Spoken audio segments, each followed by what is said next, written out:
الحمد لله رب العالمين والصلاة والسلام على سيد المرسلين أما بعد فأعوذ بالله من الشيطان الرجيم بسم الله الرحمن الرحيم الصلاة والسلام عليك يا رسول الله الصلاة والسلام عليك يا حبيب الله الصلاة والسلام عليك يا نبي الله وعلى آلك وأصحابك يا نور الله.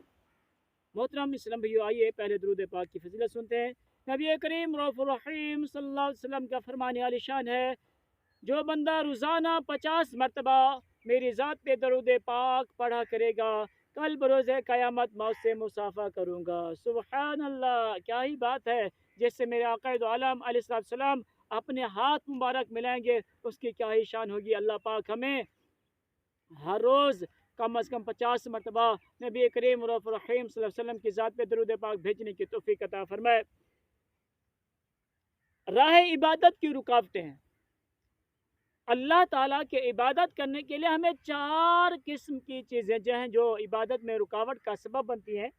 نمبر 1، ہمارا نفس اپنے نفس کو، اپنے آپ کو ہم نے سزا دینی ہے۔ نمبر 2، شیطان سے اپنے آپ کو بچانا ہے، جیسے ہمارے بزرگان دین رحمت اللہ علیہ نے یہ عمل کیے۔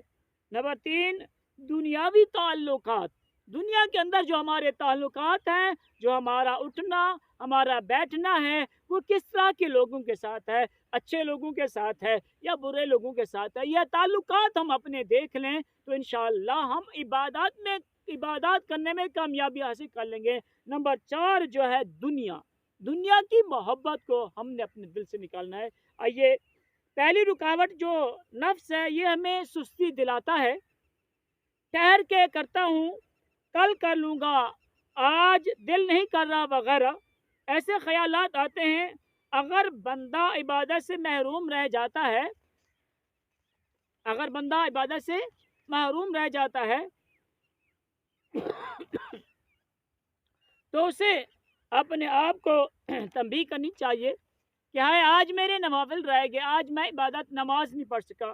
آئیے ہم پہلا علاج جو نفس ہے، اس کا علاج ہم سنتے ہیں۔ کیا ہے پہلا علاج؟ سیلف موٹیویشن، یعنی خود ہی اپنے آپ کو عبادت پر ابھارنا۔ اللہ پاک کے نیک بندے ایسا ہی کیا کرتے تھے۔ چنانچہ حضرت سیدنا عبدل بن عزیز بن ابو دردہ رضی اللہ رحمت اللہ علیہ کے متعلق آتا ہے کہ جب رات ہوتی تو آپ اپنے بستر کے قریب تشریف لاتے، اس پر ہاتھ پھیرتے، پھر فرماتے اے بستر، بے شک تو نرم ہے، تو ملائم ہے، تو عمدہ ہے، لیکن اللہ پاک کی قسم جنت میں تو اس سے بھی زیادہ نرم و ملائم بچھونے ہوں گے۔ یہ کہہ کر کھڑے ہوتے اور ساری رات عبادت میں گزار دیتے۔ اسی طرح حضرت سیدنا رابعہ بصریہ رحمت اللہ علیہ کے متعلق منقول ہے، آپ نے 50 سال بستر پر کمر نہیں لگائی، ساری رات عبادت کرتی، پھر فجر کی نماز سے پہلے کچھ دیر پہلے مصلی ہی پر لیٹ جاتی، جب فجر کا وقت ہوتا تو اٹھ جاتی اور اپنے نفس کو، اپنے آپ کو مخاطب کر کے کہتی رابعہ کب تک تو سوتی رہے گی، ہو سکتا ہے یہ تمہارا آخری دن ہو، آج عبادت کر لو، قبر میں آرام سے سوتی رہنا۔ یہ کہہ کر عبادت میں مصروف ہوتی اور سارا دن عبادت میں گزار دیتی، پھر جب رات آتی تو خود ہی کہتی رابعہ ہو سکتا ہے یہ تیری آج آخری رات ہو، آج عبادت کر لو، قبر میں آرام سے سوتی رہنا۔ یہ کہہ کر ساری رات عبادت میں گزار دیتی۔ سبحان اللہ، یہ ہے سیلف موٹیویشن، یعنی اپنے آپ کو خود ہی نیک کاموں کی رغبت دلاتے رہنا۔ ہمیں بھی یہ اندازہ اپنا لینا چاہیے، ہمیں بھی یہ طریقہ اپنا لینا چاہیے۔ عبادت کے فضائل سنیے، وہ فضائل دل ہی دل میں بار بار ہم دہراتے رہیں گے، اگر ہم بار بار عبادت کے فضائل سنتے رہیں گے تو انشاءاللہ ہمارا بھی دل کرے گا یار میں بھی عبادت کر لوں، میں بھی نوافل پڑھ لوں، میں بھی اپنے رب کو راضی کر لوں۔ جنت کی نعمتوں کا ذکر سنیے، خود کو ان نعمتوں کا حریص بناتے رہیے، انشاءاللہ کریم نیک کاموں میں چستی آئے گی۔ دوسرا علاج کیا ہے؟ صبر ہے۔ نفس کی رکاوٹ سے بچ کر عبادت میں مصروف رہنے کا دوسرا علاج صبر ہے۔ عبادت پر صبر اختیار کیجیے۔ آج کل جیسے رمضان مبارک برکتیں لٹا رہا ہے، ہم صبح ساری کر کے روزہ رکھ لیتے ہیں، اور دوپہر کے وقت بھوک پیاس لگ گئی، اور ہم کیا کرتے ہیں؟ صبر یعنی اس بھوک اور پیاس کو برداشت کرتے رہتے ہیں یہاں تک کہ افطار کا وقت ہو جاتا ہے۔ پس جب یہ جو برداشت ہے، یہی برداشت کرتے چلے جانا نفس کا علاج ہے۔ اپنے نفس کا علاج کیا ہے؟ کہ اپنے آپ کو سزا دینا، اس سزا پر پھر صبر کرنا، یہی تو نفس کا علاج ہے۔ کچھ عرصے کے لیے ہم نے کاموں پر ایسا صبر کر لیں، نفس سستی دلائے ایک بار، بس جی مار کر عبادت میں لگ جائیں۔ کچھ عرصہ مشکل ہوگی، پھر ایسا نفس عادی ہو جائے گا، پھر انشاءاللہ الکریم مشکل نہیں ہوا کرے گی۔ حضرت سیدنا جابر رضی اللہ تعالیٰ عنہ فرماتے ہیں ایک مرتبہ ہم اللہ پاک کے پیارے نبی رسول ہاشمی صلی اللہ علیہ وسلم کے ساتھ کسی غزوہ میں گئے۔ واپسی پر ہم ایک پہاڑی علاقے میں پہنچے۔ رسول اکرم نور مجسم صلی اللہ علیہ وسلم نے وہیں قیام کا حکم فرمایا۔ صحابہ کرام رضی اللہ تعالیٰ عنہم آرام کی خاطر وہاں ٹھہر گئے۔ اللہ پاک کے حبیب دلوں کے طبیب صلی اللہ علیہ وسلم نے فرمایا آج رات کون پہرا دے گا؟ ایک مہاجر اور ایک انصاری صحابی رضی اللہ تعالیٰ عنہ کھڑے ہو گئے، عرض کیا یا رسول اللہ صلی اللہ علیہ وسلم، یہ سعادت ہم حاصل کرنا چاہتے ہیں، ہمیں قبول فرما لیجئے۔ رسول اکرم نور مجسم صلی اللہ علیہ وسلم نے اجازت عطا فرمائی، چنانچہ وہ دونوں صحابی پہرا دینے کے لیے تیار ہو گئے۔ ان دونوں نے آپس میں مشورہ کیا اور یہ طے پایا کہ آدھی رات ایک صحابی پہرا دے گا، دوسرا آرام کر لے، پہلا پھر آرام کرے، دوسرا پہرا دے۔ پہلی آدھی رات مہاجر صحابی رضی اللہ تعالیٰ نے آرام کیا اور انصاری صحابی رضی اللہ تعالیٰ نے پہرا دینے لگے۔ کچھ دیر گزری تو انصاری صحابی رضی اللہ تعالیٰ عنہ نے نماز شروع کر دی اور سورہ کہف کی تلاوت کرنے لگے۔ اسی دوران اچانک دشمن کے ایک شخص نے پہاڑی پر چڑھ کر تیر برسانا شروع کر دیے۔ دشمن نے پہلا تیر جو چلایا وہ انصاری صحابی رضی اللہ تعالیٰ عنہ کے جسم میں پیوستہ ہو گیا۔ اللہ اکبر! دیکھیں صحابہ کرام کا طرز عمل دیکھیں۔ اے مسلمانوں، اے آج کل کے مسلمانوں، ذرا ہم اپنے آپ پر بھی غور کریں، ذرا صحابہ کرام کے طرز عمل پر بھی غور کریں۔ پہلا تیر لگا، اسی دوران اچانک جسم کے اندر تیر پیوست ہو جاتا ہے۔ اللہ اکبر! صحابہ کرام کا ذوق عبادت صد مرحبا، قربان جاؤں صحابہ کی عبادت پر۔ انصار صحابی رضی اللہ تعالیٰ عنہ کے جسم میں تیر پیوست ہو چکا ہے، اس کے باوجود آپ نے کوئی حرکت نہ کی، تیر کی طرح سیدھے کھڑے رہے، عبادت میں مصروف رہے اور بدستور نماز میں مشغول رہے۔ ظالم دشمن نے دوسرا تیر مارا، وہ بھی آپ رضی اللہ تعالیٰ عنہ کے جسم اقدس میں اتر گیا۔ انصاری صحابی رضی اللہ تعالیٰ عنہ اب بھی نماز نہ توڑی، دشمن نے تیسرا تیر مارا، وہ بھی صحابی رسول رضی اللہ تعالیٰ عنہ کے جسم میں پیوستہ ہو گیا۔ اب ان صحابی رضی اللہ تعالیٰ عنہ نے جلدی سے رکوع سجود کیا، نماز مکمل فرمائی اور اپنے ساتھی کو جگایا۔